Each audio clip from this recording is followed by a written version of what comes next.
All right, let's start our Unit 7. Excuse me, you are the manager here, aren't you? We're going to talk about nice ways to communicate with each other, okay? So here in the speaking session, we already have 3 main questions. Do you consider yourself a polite person? What is a polite person? A polite person is a well-educated person, a person that treats people well. We have usually polite persons are nice people to be around. So are you a polite person? People think that you are polite, or you're not a polite person. Have you thought about that? This is something special to think about. Has anyone ever been rude to you? What is rude? Rude is the opposite of polite. A rude person is a person that doesn't treat others well, that is not polite with others. Okay? Do you know anyone that have been rude to you, or have you been rude to anyone? Well-educated people usually are not rude to each other, to others, but sometimes when we are in a bad mood, people can treat others rude in a rude way by mistake. But it's important that this is just a mistake, not a habit. Okay? How do you deal with that? How do you deal with anger? How do you deal when people are rude to you? Are you rude to the person back? Do you give it back in the same coin? Or if someone is rude to you, you reply with kindness as a polite person. This is something to think about, especially when we are dealing with people in our workspace where we work. If someone is rude to us in a work environment, this person is probably under a lot of pressure. And when we are under pressure, it's important to keep ourselves together, okay? So we don't treat others bad.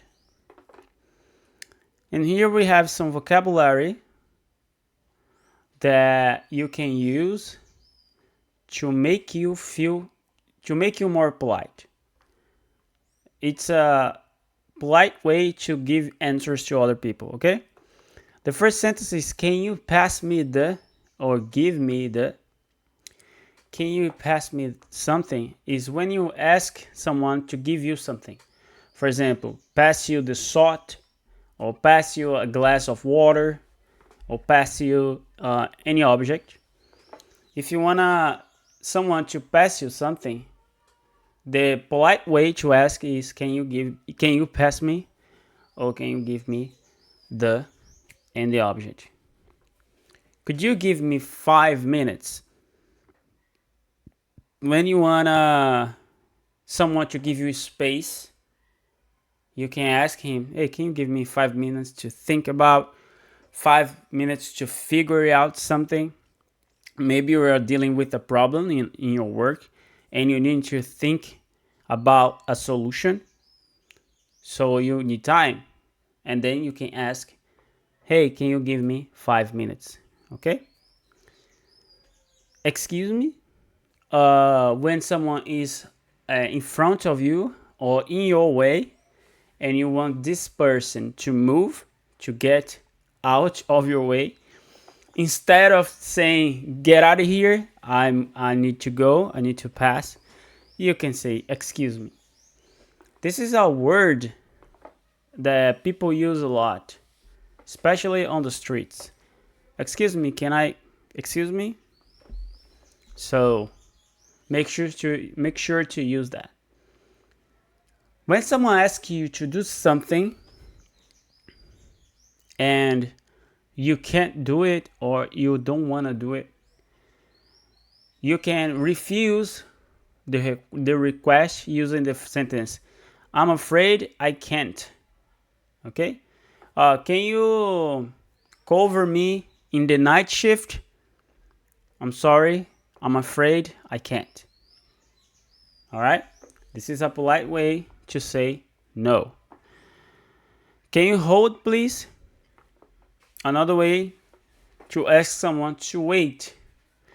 Maybe you're busy. Maybe you're on a call. You're doing something. And then someone is trying to reach out to you. Someone is trying to communicate with you. But you are too busy now to give the person attention. So you can say, can you hold, please? Or can you hold on, please? It's a very polite way to ask the person to wait. Okay? Would you mind? Would you mind is a very polite way to ask someone not to do something, or to ask someone to do something. For example, I want you to cover my shift at night. So I would ask, hey, would you mind cover my shift at night?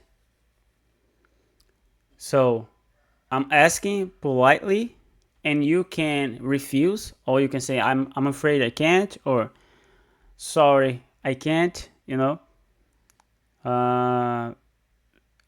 different and polite ways to refuse. Would you mind is very, very useful. So, for example, if you want to ask someone to move away from you, you're walking, or you need to get something, and someone is using this object, you can, hey, do you mind? And this is your object, so you can use, would you mind, like, hey, can you please give me back, because you're bothering me. You can use would you mind in this context as well. And then we have sorry to bother you. When you want to ask something to someone, and you can use sorry to bother you to be polite as well. For example, you need someone to, I don't know, do the dishes, and this person is busy or is doing whatever, and you can go to the person and say, sorry to bother you, can you please do the dishes? And it's a very polite way to ask someone to do something. Now I want to ask you to do something. I want you to create sentences in your mind with these sentences and speak. Create and speak. After that, all the 3, 6, 7 sentences. And after that, I want you to write sentences using these words. Okay? Can be dialogues, no problem.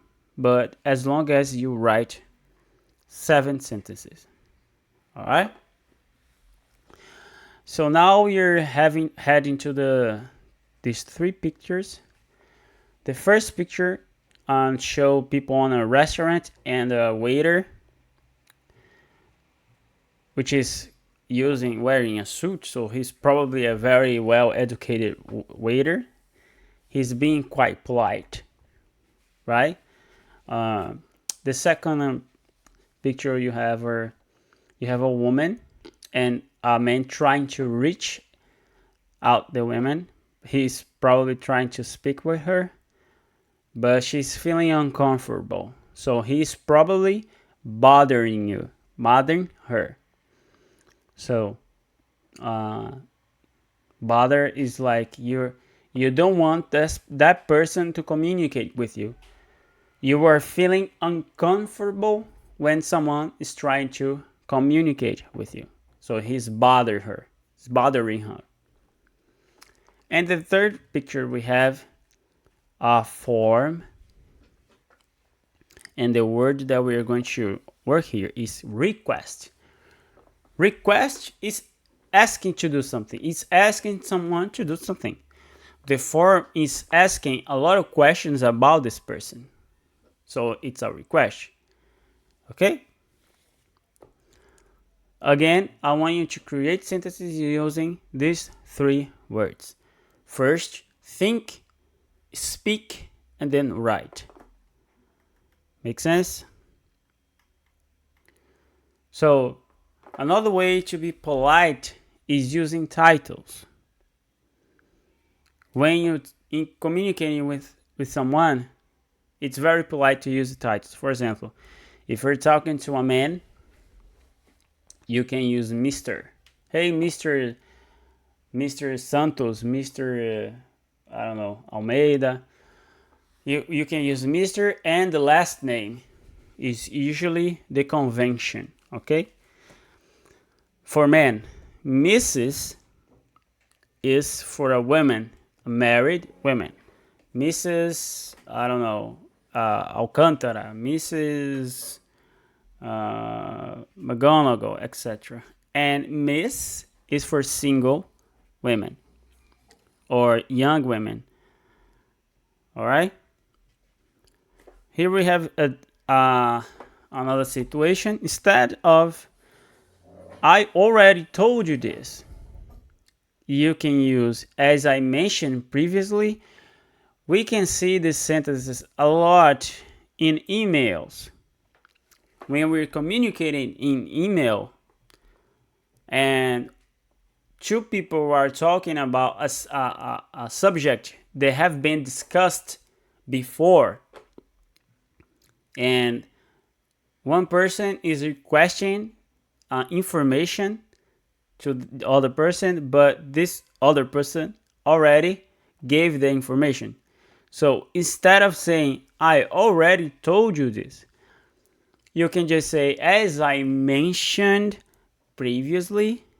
It's much more polite to use this sentence, okay? This is used a lot. Oh, this is wrong. When you say that someone is wrong like this is wrong. You're being too direct, you're being too offensive, you're being too hard. So it's not nice. It's better you use this could use some improvement. So instead of you saying that the person is wrong, you can just say that, well, we can get some improvement. Huh? This could use some improvement. Your idea can do better, you know? So another nice way to communicate. This is what we call non-violent communication. Okay, we are changing the violent communication to a non-violent communication. A lot of companies today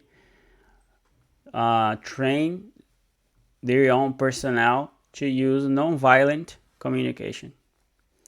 So instead of you saying you must do this, you must do this, you have to do this, you can ask someone to do something and then thank him in advance. Hey, I want you to work at night tomorrow because we need you. But man, thanks in advance for your help. Okay, it's like you're thanking the person to do that, but implicitly you were asking him to do something, you know. So it's a good way to communicate in a non-violent way. All right, instead of I don't want to do that. Same thing, for example, if someone asks you to do something that you don't want to do.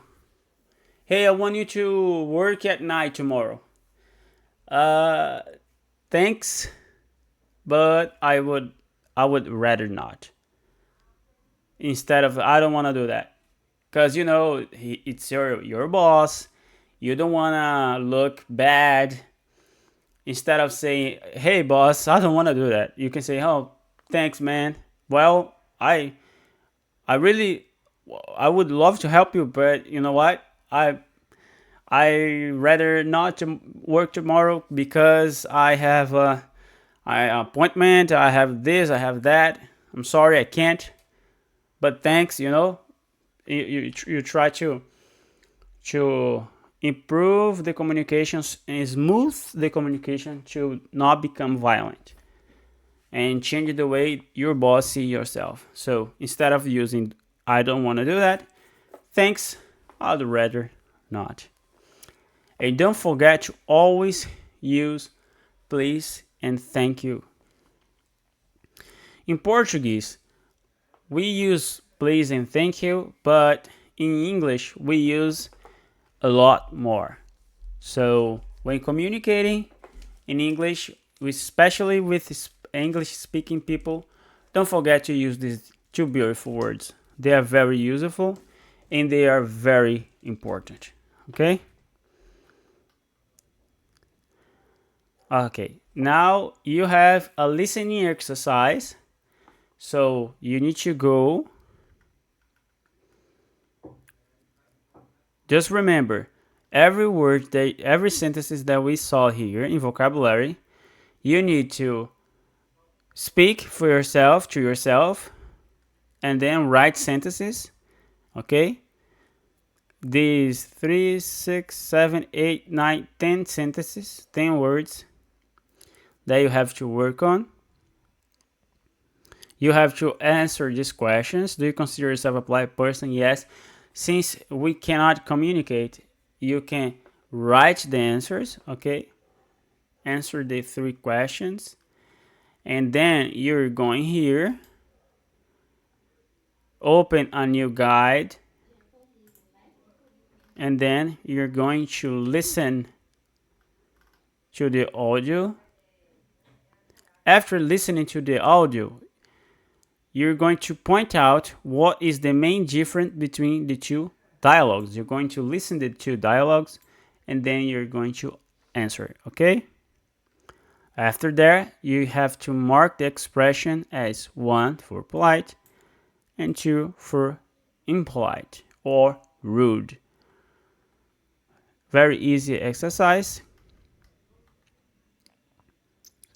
And then we have the audio, so you can see if you understood everything that you heard. And then we have the reading exercise. The reading exercise we can do in class on Monday because we need to be together so we can work on that. Okay? So this is it for our class. I hope you understand everything. You can do all the exercise. And I see you Monday.